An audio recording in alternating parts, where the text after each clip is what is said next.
Hello everyone, welcome back to my channel. আশা করি সবাই খুব ভালো আছো, আর আমি ওই মোটামুটি ভালো আছি।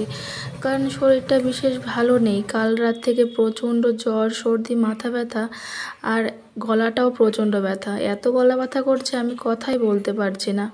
তো যাই হোক, তোমরা একটু অ্যাডজাস্ট করে নিও। আমার এই এখন ভিডিওতে ভয়েস দিতেও ভীষণ কষ্ট হচ্ছে।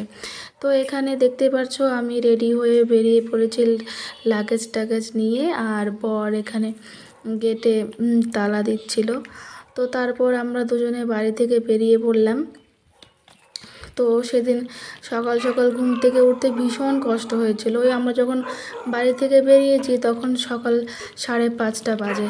আর দেখো সকাল 5:30টার সময় কেমন মনে হচ্ছে না, পরিবেশটা চকচকে, একটু পরে রোদ উঠে যাবে। এখন ওয়েদারটা এরকমই, মানে বর্ষাকাল হলেও একটু বৃষ্টি পড়ে তারপরে এত রোদ হয় না, মানে গরমে থাকাই যায় না, কেমন একটা ভ্যাপসা গরম। তো এখানটায় আমরা বাড়ির সামনে থেকে টোটো ধরে নিয়েছিলাম। টোটো ধরে আমরা অ্যাকচুয়ালি স্টেশনে যাব। তো এখানে বরকে বলছিলাম যে তোমার সকাল সকাল ঘুম থেকে ওঠে কেমন লাগছে। ও বলছে ভালোই লাগছে, যেহেতু ঘুরতে যাচ্ছি। আসলে ও কদিন থেকে একটুও শরীরটা রেস্ট পায়নি, কারণ প্রত্যেক দিন মানে কাঁচরাপাড়া টু আসানসোল মানে ডেইলি ট্রেন জার্নি করছিল। ওর অফিসের কাছে এক সপ্তাহ আসানসোল কন্টিনিউ যেতে হয়েছিল। তো ঘটনা হয়েছে সেদিনও শনিবার অফিস থেকে ফিরে রাত্রিবেলা 11টায় বলছে যে কালকে তো সানডে, তো চলো কোথাও ঘুরে আসি। তো আমি বললাম, প্রথমে ভাবলাম না করি, তারপরে ভাবলাম সচরাচর তো ওর খুব বেশি সময় হয় না, তো এখন যখন বলেছে তাহলে হুট করেই ঘুরেই আসি। অ্যাকচুয়ালি এভাবে মানে ঘুরতে যেতে হয়, না হলে ওই প্ল্যান প্রোগ্রাম করে চলেই আসে, যাওয়া হয়।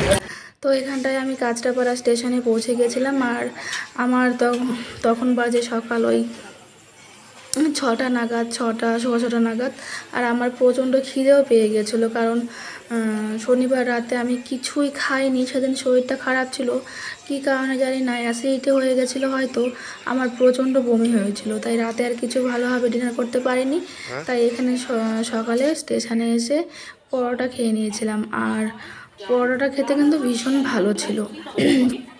তারপর এখানে আমি বসে বসে ট্রেনের জন্য ওয়েট করছিলাম। ট্রেন ছিল ওই 9টা নাগাদ। আর ও হচ্ছে কিছু ফল, কেক, বিস্কুট, জল এসব নিয়ে এসেছিলো। তারপরে তো ফাইনালি এখানে অ্যানাউন্স করে দিয়েছিল যে ট্রেন আসছে, আর আমরা আস্তে আস্তে সামনের দিকে এগিয়ে যাচ্ছিলাম।